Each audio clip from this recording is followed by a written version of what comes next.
బుల్లితెరపై తనదైన రీతిలో యాంకరింగ్ చేసి తనకంటూ ఒక ప్రత్యేక ఇమేజ్ని ఏర్పాటు చేసుకున్న అనసూయ జబర్దస్త్ షోతో తెలుగు ప్రేక్షకులందరికీ విపరీతంగా ఆకట్టుకుంది.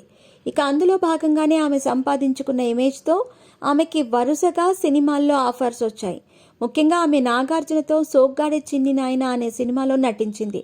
దాంతో రామ్ చరణ్ హీరోగా, సుకుమార్ దర్శకత్వంలో వచ్చిన రంగస్థలం సినిమాతో తనకంటూ ఒక ప్రత్యేకతను ఏర్పాటు చేసుకుంది. ఇక సినీ కెరియర్ పరంగా ఆమె చాలా సంతృప్తిగా ఉన్నప్పటికీ ఎప్పుడూ సోషల్ మీడియాలో యాక్టివ్గా ఉండటం వల్ల ఏదో ఒక విషయం మీద స్పందిస్తూ ఎప్పుడూ ప్రేక్షకుల నుంచి విమర్శలు ఎదుర్కొంటూ ఉంటుంది. సోషల్ మీడియాలో ఎక్కువగా యాక్టివ్గా ఉంటూ ట్రోల్స్కి గురైనా కూడా తన బిహేవియర్ని మాత్రం మార్చుకోకుండా తనకు అనిపించింది మాట్లాడుతూ ట్రోల్ చేసే వారిపైన భారీగా విరుచుకుపడుతుంది.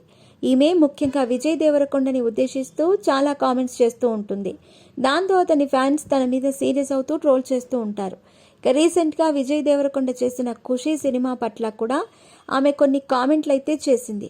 విజయ్ దేవరకొండ తన పేరుకి ముందు ది విజయ్ దేవరకొండ అని పెట్టుకోవటం కరెక్ట్ కాదు అంటూ అతని మీద కొన్ని విమర్శలను కూడా చేసింది. దాంతో అతని ఫ్యాన్స్ ఈమెని సోషల్ మీడియా వేదికగా ఒక ఆట ఆడుకున్నారు. అయినప్పటికీ తను కొంచెం కూడా తగ్గకుండా తను కూడా వాళ్ళకి కౌంటర్స్ వేస్తూ రచ్చరచ్చ చేసింది. ఇక దాంతో తన మీద ఎవరైతే కామెంట్స్ చేశారో వాళ్ళ మీద కేసులు కూడా పెట్టింది. ఇక ఇప్పుడు 2023వ సంవత్సరం ముగిసి కొత్త సంవత్సరంలోకి అడుగు పెడుతున్న శుభ సమయాన ఈమె ఒక వీడియోని సోషల్ మీడియాలో అప్లోడ్ చేసింది. అదేంటి అంటే 2023 సంవత్సరంలో తన వల్ల ఎవరైనా ఇబ్బంది పడి ఉంటే పర్లేదు, ఇక ఈ సంవత్సరం కూడా తన జోలికి ఎవరైనా వస్తే దూల తీర్చి ధూపం వేస్తా అంటూ బూతులతో రెచ్చిపోయింది. ఇక ఇప్పుడు ఆమె మాట్లాడిన మాటలు సోషల్ మీడియాలో వైరల్ అవుతున్నాయి.